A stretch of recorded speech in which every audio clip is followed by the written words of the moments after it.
Salmo 86.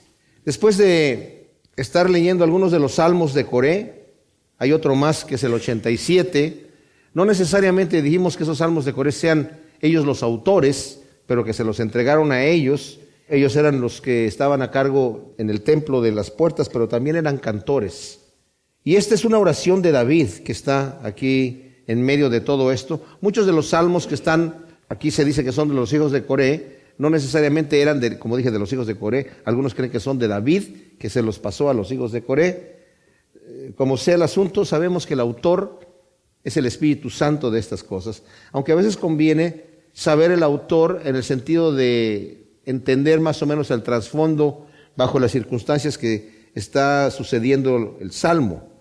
No tenemos realmente a ciencia cierta el trasfondo de este Salmo en particular de David. Obviamente está pasando por un problema, se cree que o está siendo perseguido por Saúl o está siendo perseguido por Absalón, que fueron las dos pruebas fuertes que tuvo David en su vida. Y como vamos a ver en lo que vamos a estar estudiando de este Salmo y también del Salmo 88, las pruebas vienen a nuestra vida por un motivo especial. Y yo creo que David, que fue una persona que tuvo muchísimas pruebas, esas pruebas lo acercaron al Señor, muchísimo. Porque es ahí cuando nosotros nos acercamos a Dios, cuando tenemos muchas pruebas, es cuando realmente nos acercamos. Cuando estamos cómodamente, a veces vemos en la historia incluso de Israel, ya cuando entraron a poseer la tierra prometida y entraron a descansar, el Señor dice, engordaste y me devolviste las espaldas, ¿verdad? Y a veces cuando la persona tiene necesidad y está en conflicto, se acerca al Señor, Diosito Santo, por favor, ayúdame, ¿verdad? Entonces, bueno, aquí David está pasando un problema. Vamos a ver el Salmo, dice, oh Yahvé, inclina tu oído y respóndeme, porque estoy afligido y menesteroso. Guarda mi alma porque soy piadoso. Dios mío, salva a tu siervo que en ti confía. Oh Adonai, ten misericordia de mí, porque a ti clamo todo el día. Oh Adonai, alegra el alma de tu siervo, porque a ti elevo mi alma, porque tú, Adonai, eres bueno y perdonador, y grande en misericordia para con todos los que te invocan. Oh Yahvé, oye mi oración y atiende a la voz de mis ruegos. En el día de mi adversidad te llamaré, porque tú me responderás. Oh Adonai, no hay como tú entre los dioses, ni obras como las tuyas. Oh Adonai, todas las naciones que hiciste vendrán y se postrarán delante de ti y glorificarán tu nombre, porque tú eres grande y hacedor de maravillas. Solo tú eres Elohim. Enséñame, oh Yahvé, tu camino, caminaré en tu verdad. Afirma mi corazón para que tema tu nombre. Oh Adonai, Dios mío, te alabaré con todo mi corazón y glorificaré tu nombre para siempre. Porque tu misericordia ha sido grande para conmigo. Has librado mi alma de las profundidades del Seol. Oh Elohim, los soberbios se levantaron contra mí y una banda de violentos busca mi vida. Y no te han tenido en cuenta. Pero tú, Adonai, eres un Dios compasivo y misericordioso, lento para la ira y grande en misericordia y verdad. Mírame y ten misericordia de mí. Da tu fortaleza a tu siervo y salva al hijo de tu sierva. Muéstrame alguna señal de tu favor. Véanla los que me aborrecen y sean avergonzados, porque tú, oh Yahvé, me has ayudado y consolado.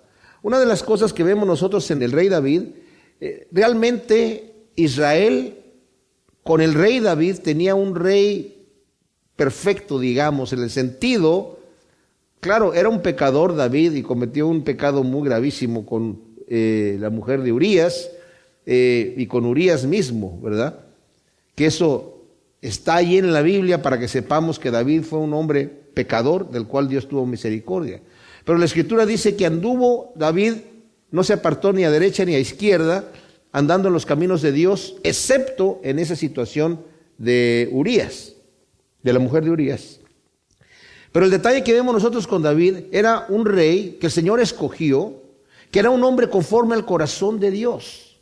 Dios necesitaba un pastor, no porque necesitara un pastor, digamos pastor que se dedicara a pastorear ovejas, pero necesitaba alguien que tuviese el corazón de pastorear, de un pastor que ama a sus ovejas. El Señor se denomina a sí mismo el buen pastor y a nosotros nos denomina sus ovejas.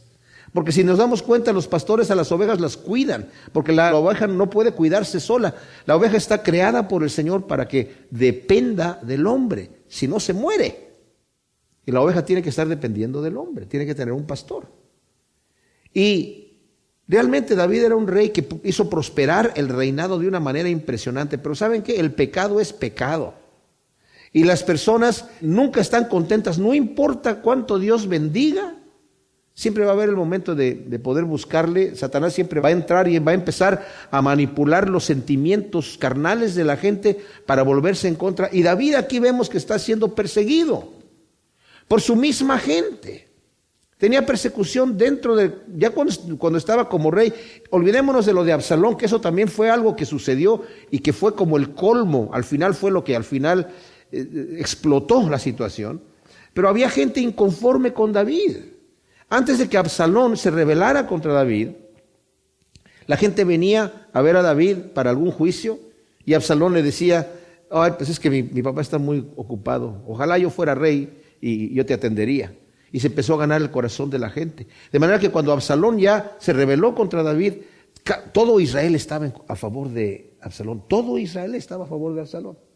Solamente la tribu de Judá estaba a favor de David, y eso porque David venía de la tribu de Judá.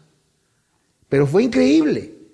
Y es increíble cómo la gente, aunque Dios bendice, aunque Dios lo único que quiere de cada uno de nosotros es hacernos bien y darnos herencia celestial, siempre existe eso en nuestro interior, que es el diablo que viene con la misma acusación y la misma tentación con la que le llegó a Eva. No cambia la táctica. Dios es tramposo. Dios no quiere que disfrutes. Con que no podéis comer de todos los árboles, ¿verdad, Eva? O no, sí podemos comer de todos, pero de ese no. Ah, claro, ese es el bueno, ese es el que realmente quieres comer. Dios sabe que si tú comes de ese árbol vas a ser como Él. Y pues sí, claro, Dios es tramposo. Y es lo que a veces nos pone en nuestro corazón. Dios nos está bendiciendo y nos da sus mandamientos y nos da sus reglamentos y nos dice: camina de esta manera y yo te voy a bendecir. Pero Satanás dice: bueno, lo que pasa es que Dios es tramposo, no quiere que disfrutes, no quieres que vivas la vida. Y por eso la gente cuando le empiezan a hablar de Dios dicen: no, mira, después ya cuando esté viejo, ya cuando ya no pueda, cuando ya no tenga fuerzas, háblame ahí de Dios, ahí voy a llegar. Pero en este momento quiero vivir la vida, ignorando que el Señor dice: yo he venido para que tengan vida y una vida abundante. Yo he venido para que tengan gozo, pero no un gozo barato, sino para que vuestro gozo sea completo. El vivir una vida cristiana en este momento no solamente es para verlo en la eternidad, es aquí mismo, en donde realizamos nosotros realmente lo que Dios quiere, y la persona que no lo experimenta no lo entiende, porque las cosas de Dios se tienen que entender espiritualmente, porque para el hombre natural son locura. Y así son las cosas de justicia también. La justicia el hombre no la entiende. Yo me quedo sorprendido cómo hoy en día en la televisión, en los noticieros, en los programas en donde hay un cómico que está hablando y está haciendo chistes, todo lo que es perverso la gente lo aplaude y le gusta. Y las cosas de moral, las cosas rectas, las cosas que son de acuerdo a lo que el Señor nos enseña, son cosas para ellos aburridas y no las quieren. Todo lo que sea destrampe y lo que sea anarquía, lo aplauden inmediatamente. Impresionante, impresionante. Entonces vemos aquí, empieza con su oración, dice: oh Yahvé, inclina tu oído y respóndeme, porque estoy afligido y menesteroso. Ahora, yo he escuchado a algunos intérpretes de la Biblia que critican a David aquí porque dice: Señor, escúchame porque estoy afligido y menesteroso.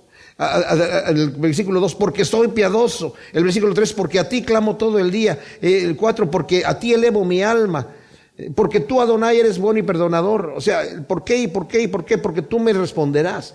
Bueno, y el comentario que escuché es: Dios no necesita porqués, ¿verdad? David no necesita decir: Señor, ayúdame, ¿por qué?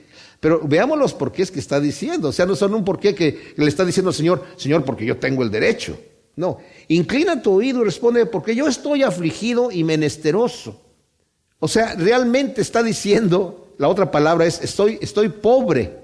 David era el hombre más rico de Israel, era el rey, tenía lo que quería. ¿Y cómo puede estar en esta condición David?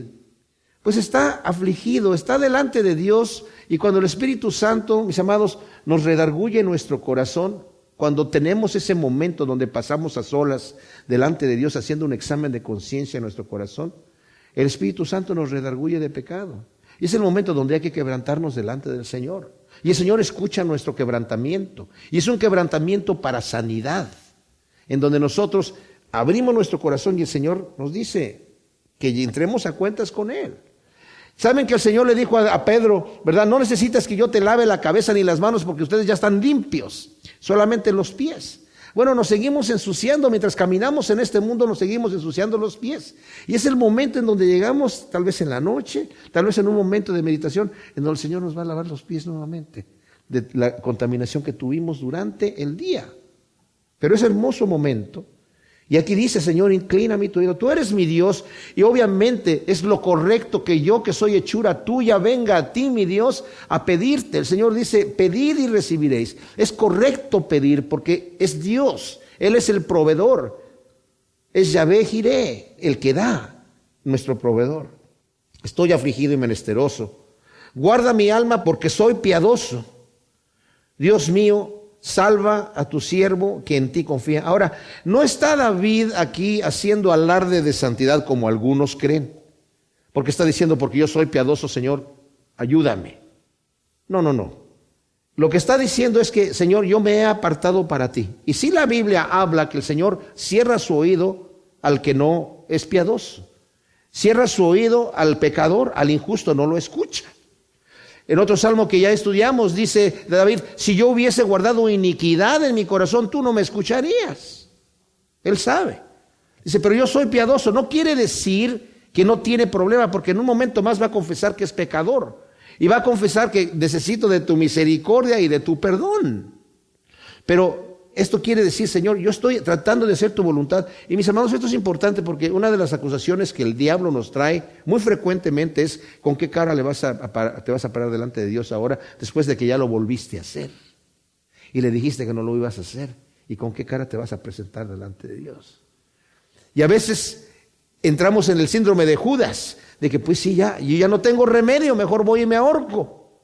Mejor voy y me desespero. Mejor me voy al mundo porque ya no hay otra.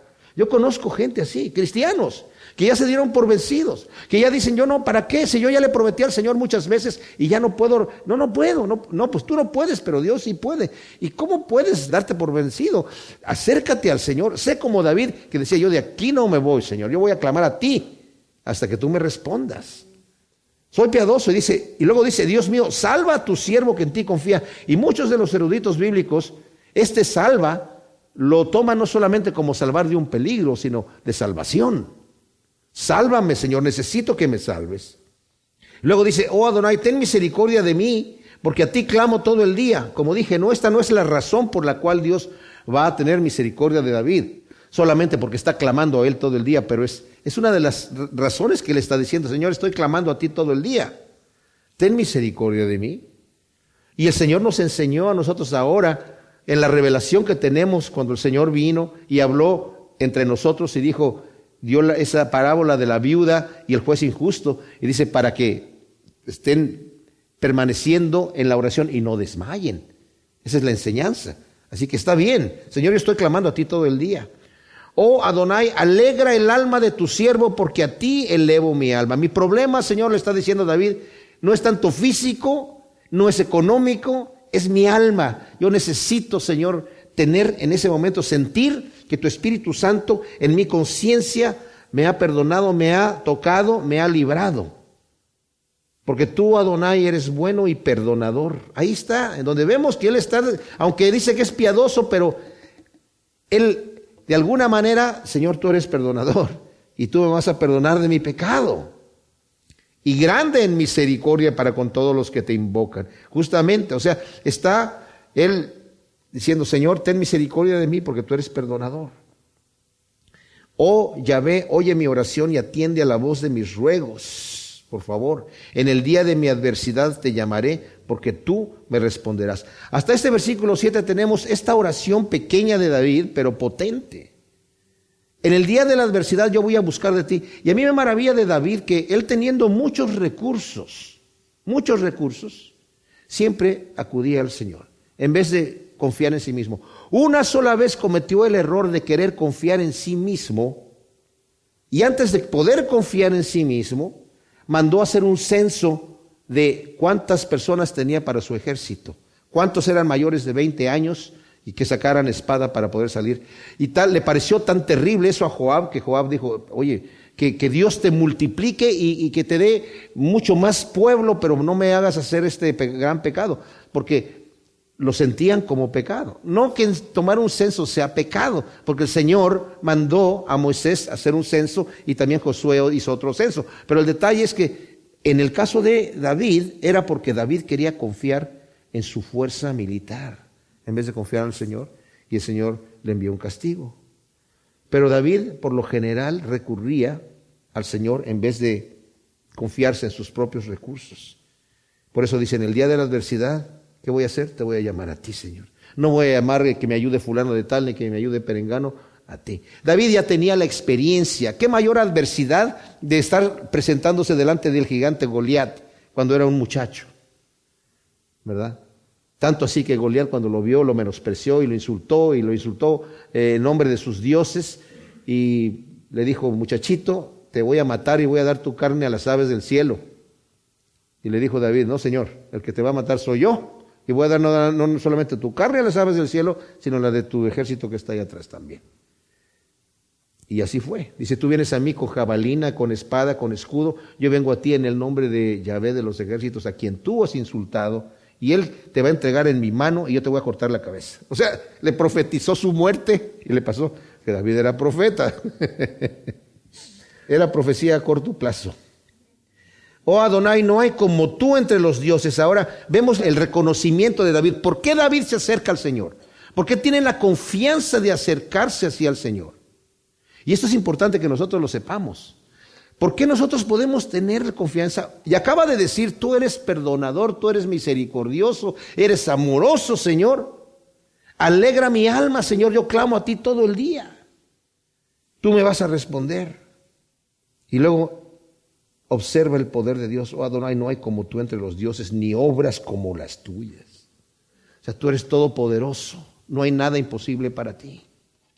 Oh Adonai, todas las naciones que hiciste vendrán y se postrarán delante de ti y glorificarán tu nombre, porque tú eres grande y hacedor de maravillas. Solo tú eres Elohim. Esto es tremendo porque esta es una profecía.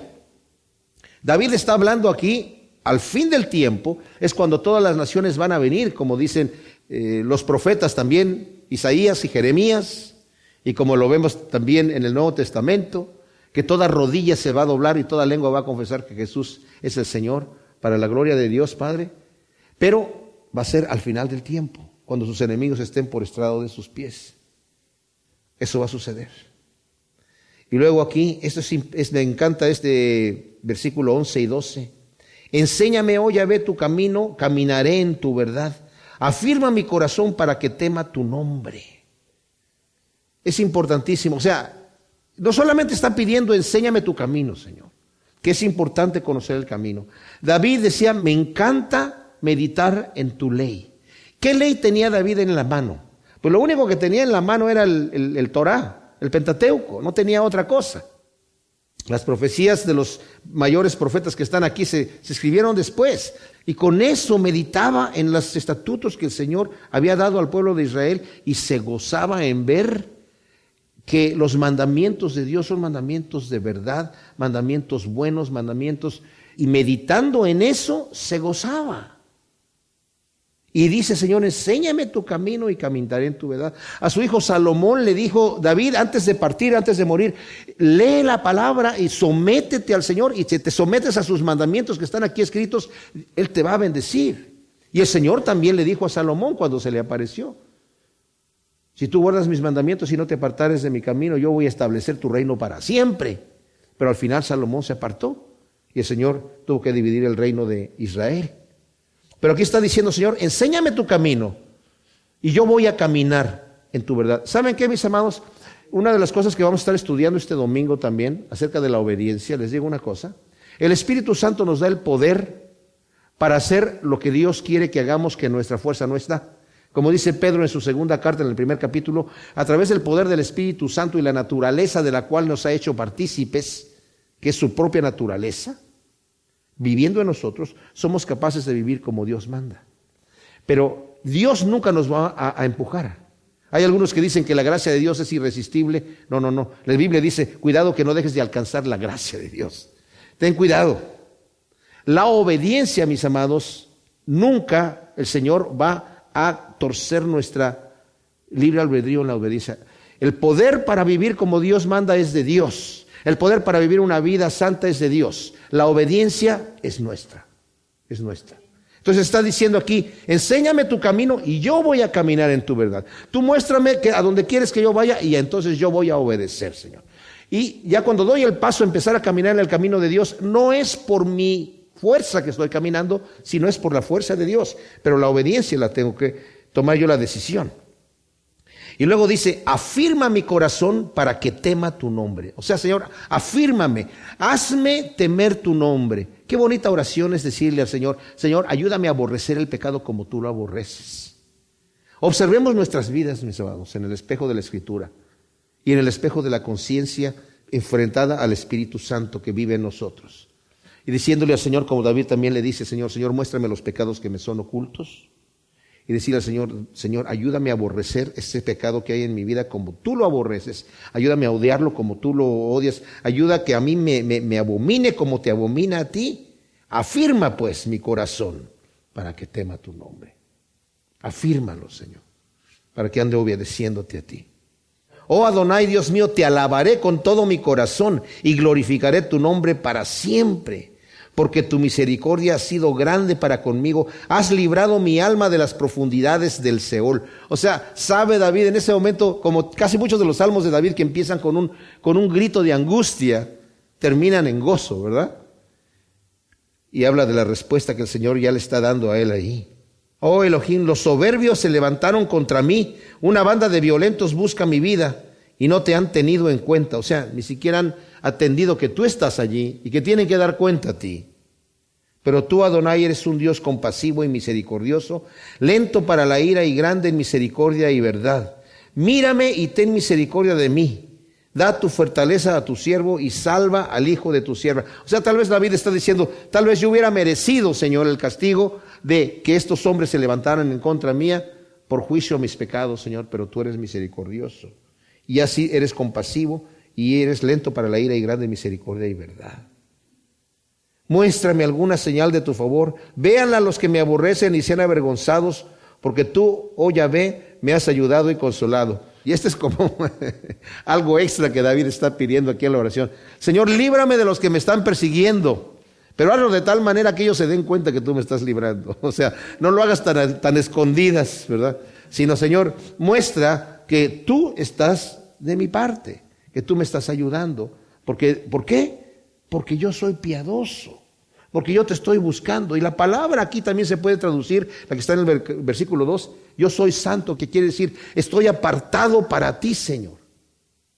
Hay otro salmo que dice, yo me he apartado a ti, Señor, sálvame, por cuanto me he apartado para ti.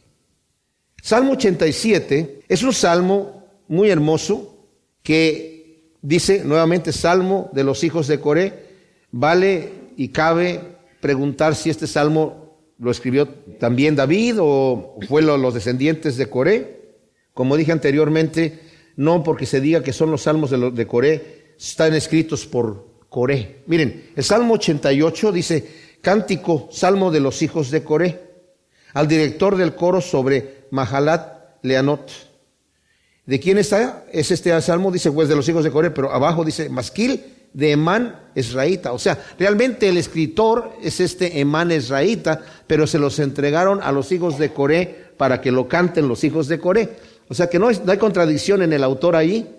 Y el Salmo 89 es de otro masquil de Etán Esraíta. Creo que son hermanos, son, de acuerdo a Primera de Crónicas, son nietos de Samuel, cantores tremendos. Y también saben que, bueno, ahora vamos a hablar de ellos cuando lleguemos ahí, al Salmo 88. Pero el Salmo 87 es un salmo, vamos a leerlo, hermosísimo.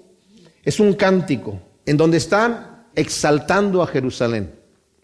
Él la fundó sobre los santos montes, ama Yahvé las puertas de Sión, más que todas las moradas de Jacob. Cosas gloriosas se dicen de ti, oh ciudad de Dios.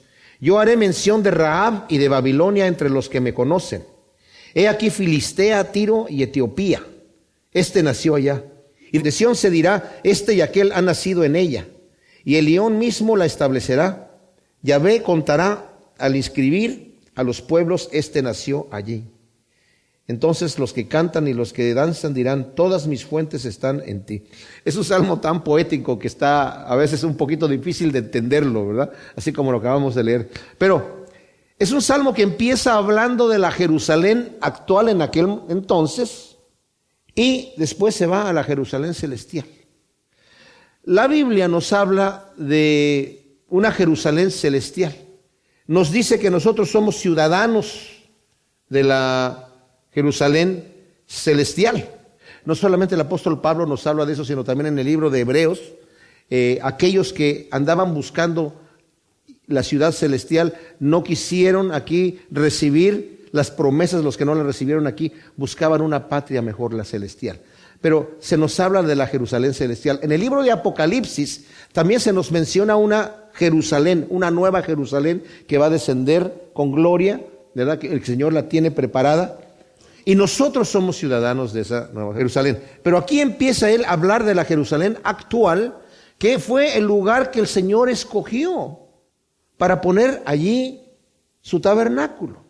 Estaba antes en Silo y el Señor la movió de Silo para que fuese en Jerusalén y él se complació de que fuese en Jerusalén y la escogió. Él la fundó sobre los santos montes, dice aquí.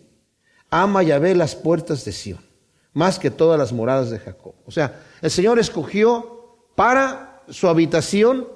Sabemos que el Señor no habita en templos hechos de manos de hombres, pero el Señor, para dar una figura a Israel, y como prometió a Salomón, yo voy a estar en este lugar, y mandó que se hiciera el lugar santísimo, que era en donde estaban el arca del pacto, y arriba del arca había querubines que estaban tocando sus alas unos con otros, y cubrían el lugar de ese lugar santísimo, en donde no había luz, no había lámpara. La gloria de Dios iluminaba ese lugar. Solamente entraba ahí el sumo sacerdote una vez al año para derramar la sangre por el pecado del pueblo, y no la limpiaban nunca, la derramaban en el propiciatorio arriba del arca y se salía. Y solamente entraba una vez al año este señor, el sumo sacerdote, a hacer esto. Bueno, realmente no sé si la limpiaban, me imagino que no, porque el único que podía entrar era el sumo sacerdote, no sé si limpiaban o no la sangre, pero el detalle es que el Señor decía que eso era la representación de la misma presencia de Dios. Y a Salomón le dijo, yo voy a estar allí. Y Salomón le pidió, Señor, yo te pido que cuando tu pueblo se rebele y lo castigues por alguna situación, cuando ellos se vuelvan y se arrepientan y oren con su frente hacia este lugar, que tú escuches la oración. ¿Sabían ustedes que por esa razón también Daniel, cuando estaba en Babilonia, se ponía de pie y se enfrentaba ponía su rostro hacia Jerusalén y oraba porque estaba hecha esta promesa que la oración le pidió Salomón al Señor que eso fuera así, y el Señor le respondió que así iba a ser. Así es. Cuando mi pueblo peque, y el pueblo había pecado, y los eche fuera, los había echado a Babilonia, y se vuelvan y oren a mí, yo voy a escuchar su oración. Y eso es lo que estaba haciendo Daniel, tremenda cosa, ¿verdad? Entonces aquí dice, tú has amado las puertas de Sión más que todas las moradas de Jacob, o sea, Jacob, de todo Israel. Cosas gloriosas se dicen de ti, oh ciudad de Dios, Selah. Es un momento de meditación por las cosas gloriosas que se dicen. Yo haré mención de Rahab y de Babilonia entre los que me conocen. Ahora, Rahab es una forma poética y simbólica de decir Egipto. Varias veces en la Escritura se menciona Rahab, no como Rahab la de Jericó, sino para mencionar Egipto. Como la otra profecía también que dice Raquel que llora a sus hijos y no quiso ser consolada porque perecieron, se está refiriendo a Belén, no a una mujer solamente, ¿verdad? La profecía se aplica ahí. Yo haré mención de Rahab, o sea, de Egipto, y de Babilonia entre los que me conocen. He aquí Filistea, Tiro y Etiopía. Este nació allá. O sea, la elipsis que hay aquí, que de repente aparece este nació allá, quiere decir que se decía, ¿de dónde eres tú? Yo nací en Egipto, yo vengo de allá. Y yo, ¿de dónde vienes tú? Yo vengo de Babilonia. ¿Y dónde vienes tú? Yo vengo de Tiro, yo vengo de Filistea, yo vengo de Etiopía. Este nació allá. O sea, eso es todo lo que está diciendo en una forma poética. Este nació allá. Pero lo dice, y de Sión se dirá, este y aquel han nacido en ella. y el león mismo la establecerá. Y Yahvé contará al inscribir a los pueblos, nació allá. Y esto es hermoso porque está diciendo, nosotros los que somos hijos de Dios, hemos nacido de nuevo. Y no dice la Escritura que ahora somos ciudadanos, ya no de este mundo, sino ciudadanos de una nueva ciudad, de la Nueva Jerusalén. Y se nos puede decir de nosotros, nació allá. Y dice que el Señor los inscribe. ¿En dónde los inscribe? En el libro de la vida. El Señor dice, nació de nuevo y nos inscribió. Ahora, hay debate que si el Señor escribió los nombres ya desde antes de la eternidad o si nos va inscribiendo, qué sé yo, no sé. No sé cómo están los escribanos allá en el reino de Dios, pero el caso es que los que hemos recibido a Cristo Jesús como nuestro Salvador, estamos inscritos en el libro de la vida. Y se puede decir que somos ciudadanos de la nueva ciudad celestial. Qué tremendo, ¿verdad? Entonces los que cantan y los que danzan dirán, todas mis fuentes están en ti. Y esto de fuentes se refiere a no solamente lo que el Señor nos nutre, pero también siempre que se refiere a fuentes se refiere a salvación. Mi salvación está en ti. Bueno, Salmo 88. Es un cántico, salmo de los hijos de Coré, al director del coro sobre Mahalat Leanot, masquil de Emán Esraíta. Mahalat Leanot significa enfermedad aflictiva. ¿Saben? Los salmos más oscuros que podemos ver en la Escritura, donde hay clamores tremendos, casi siempre terminan, aunque empiezan con mucha queja, terminan con un canto de adoración y de alabanza. No. Este es el salmo más oscuro de todos los salmos. Va de mal en peor y nunca se recupera, se queda tirado. Yo de hecho hubiera querido, y de hecho lo voy a mencionar, estudiar este salmo primero y luego ver el anterior para terminar en una buena nota, pero porque termina en... y ahí se muere uno, ¿verdad? Es el salmo del deprimido que se quiere quedar deprimido y no se quiere levantar. De veras, es tremendo. Ahora, señor que escribe aquí, Emán Esraíta, como dije yo, es nieto de Samuel y hermano del que escribe el salmo que sigue, de Etán. Está mencionado en Primera de Reyes, capítulo 4, donde está hablando de la sabiduría de Salomón y dice, y era más sabio, y compara con varias personas. Dos de las personas que los comparan son Emán y Etán, que eran hermanos, que eran gente que tenía una sabiduría casi tal como la de Salomón, capítulo 4 de Primera de Reyes. Ahora, el detalle es que hombre tan sabio, tan piadoso, porque además de todo, tenía una reputación de ser un hombre muy piadoso, lo vemos en este salmo, un salmo lúgubre, terrible, que decimos, pero ¿por qué sucede esto aquí? Y mis amados, esto nos debe, por un lado, confortar de que cuando nosotros padecemos necesidades y padecemos pruebas, no necesariamente son castigos de Dios. Dios al que ama disciplina, eso sí. Y cuando es una disciplina, si la causa de la disciplina es para que yo me acerque a Dios, que venga lo que venga. Si es porque es un castigo, pues, Señor, ten misericordia. Y pégame suavecito. ¿Verdad? Si es un castigo solo. Pero si es una disciplina, la disciplina es la corrección para discipular. De ahí viene la palabra disciplina, de discípulo. Entonces, aquí el Señor, la razón por la cual está esto, que pareciera que este hombre está enfermo y está a punto de morir, o por lo menos así se siente él, y no tiene levantamiento. Algunos eruditos piensan que Emán pudo haber sido un hombre enfermizo toda su vida. Y como mencioné hace rato, las tragedias y las pruebas nos acercan a Dios de una manera que ninguna otra cosa nos puede acercar. Por eso dice Santiago, bienaventurados cuando os halléis en diversas pruebas, porque la prueba de vuestra fe produce paciencia. Esa es una virtud que no se adquiere de ninguna otra manera. No es que, bueno, no, Señor, no me mande las pruebas, mira, yo voy a ser paciente, mira, tranquilo, no tengo prisa. ¿Verdad? Bueno, también la paciencia significa perseverancia. Ok, yo voy a perseverar. No, yo les digo la verdad, nuestra carne es tan fuerte que las pruebas nos van refinando y nos van acercando a Dios de una forma que ninguna otra cosa puede hacerlo. Vamos a leer el Salmo y luego lo comentamos. Oh Yahvé, Dios de mi salvación. Esa frase que acabo de leer es la mejor frase de todo el Salmo. Hasta ahí terminamos con lo bonito. Oh Jehová, Dios de mi salvación. Hasta ahí. Y aquí viene escalera abajo. Día y noche clamo delante de ti. Llegue mi oración a tu presencia. Inclina tu oído a mi clamor. porque mi alma está hastiada de males. Mi vida se acerca al Seol. Soy contado entre los que descienden al sepulcro. He llegado a ser como un varón sin fuerza, confinado entre los muertos como los traspasados que yacen en el sepulcro, de quienes ya no te acuerdas, que han sido cortados por tu mano. Me has puesto en el hoyo más profundo, en tinieblas abismales en profundidades. Tu ira gravita sobre mí, me afliges con todas tus olas. Ahora, este hombre, obviamente, como Job, tiene la perspectiva correcta, que es: Señor, tú eres el que me estás afligiendo.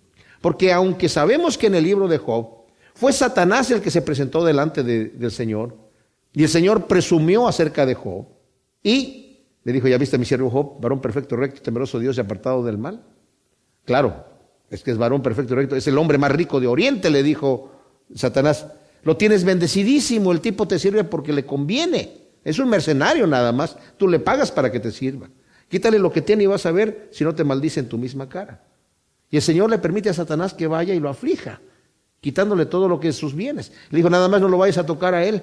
Lo arruina de tal manera que le quita todo, que se queda sin nada. Job, después de haber sido el hombre más rico de Oriente, se queda sin nada y sus 10 hijos mueren en un solo día. Y Job adora al Señor. Dice: Dios dio y él quitó, sea su nombre bendito.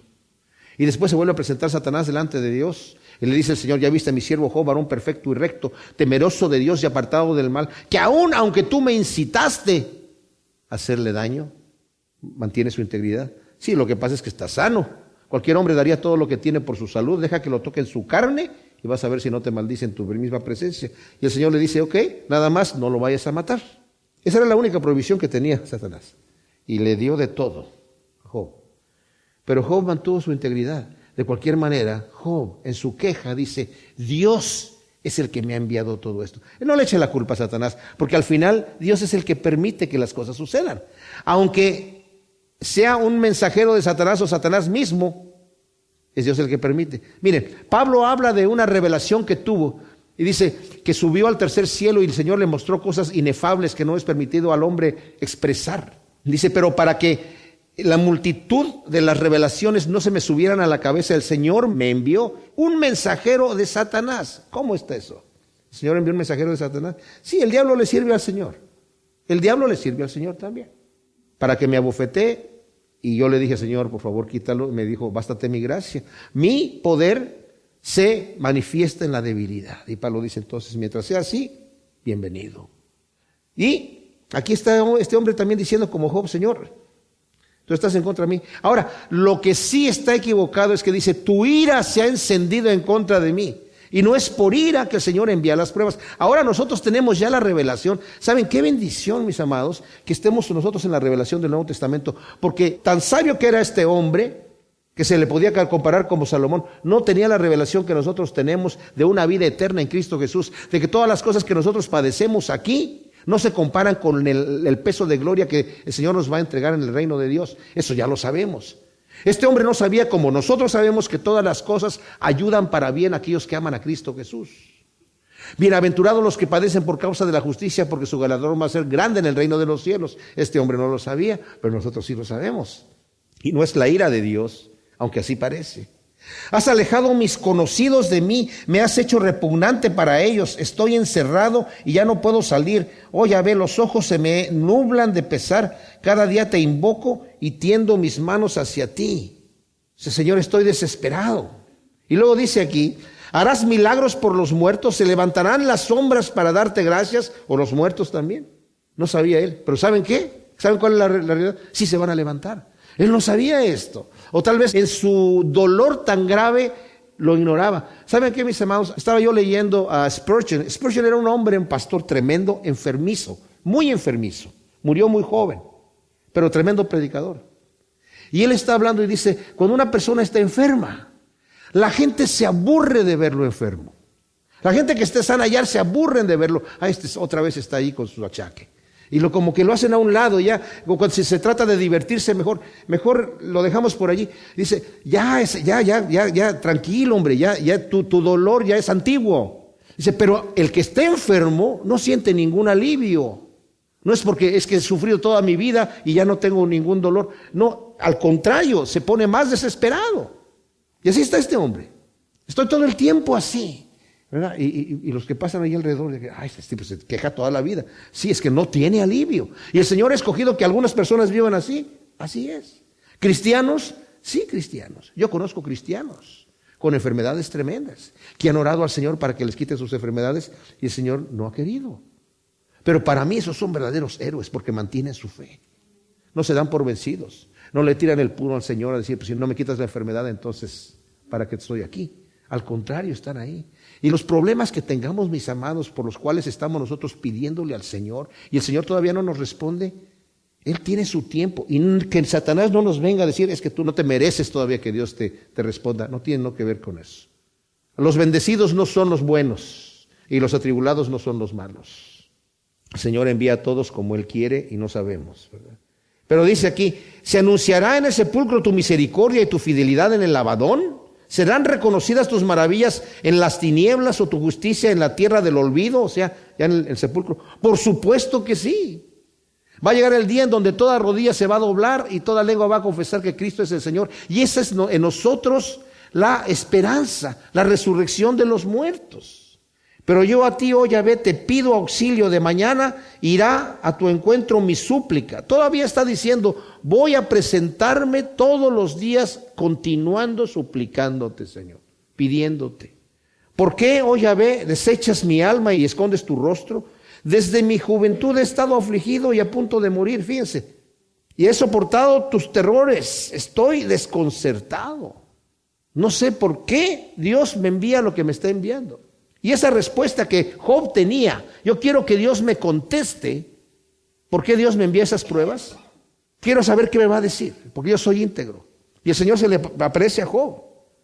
Y Job le dice, no, ya no, Señor. Dice, no, sí, vamos a platicar. Nada más que antes de responder tu pregunta, quiero saber si tienes la mente para que yo te responda al nivel que te debo de responder, para que me entiendas.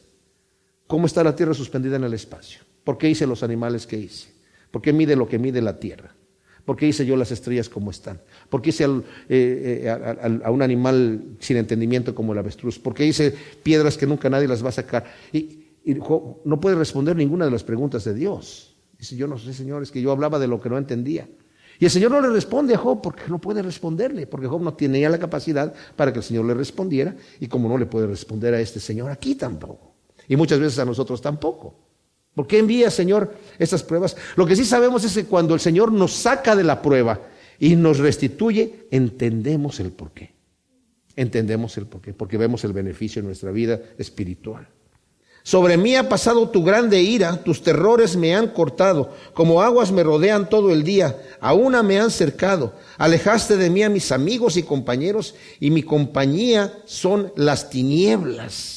En el versículo 7 dice, tu ira gravita sobre mí, me afliges con todas tus ondas. El 8, me has alejado a mis conocidos de mí, me has hecho repugnante para ellos. Job decía lo mismo, Señor, mi aliento le es extraño a mi esposa, ella ya me abandonó. Todos mis siervos me dejaron, mis amigos y mis conocidos me dejaron. Pero nosotros tenemos una esperanza viva, mis amados. Como dije, no es la ira de Dios la que tiene a este hombre ahí tirado y no se levanta, en su salmo queda allí para recordarlo, y lo tienen para cantar. La nueva versión internacional dice que es para que lo canten en momentos de enfermedad. Cántate este salmo, tú que estás enfermo, anímate y cántate este salmo. Ese no se lo recomiendo a nadie, ¿verdad? Pero les digo, nuestra esperanza está en que vamos a resucitar, y como somos ciudadanos, como dije, me hubiera gustado terminar con el Salmo 87, somos ciudadanos del reino de Dios. Pero hemos resucitado para una esperanza viva, mis amados.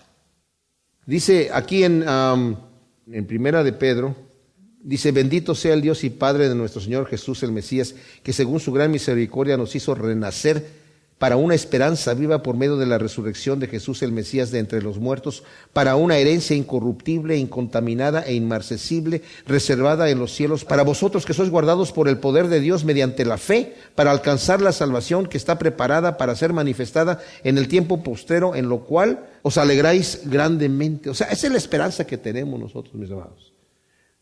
Aquí vamos de paso en el gimnasio espiritual.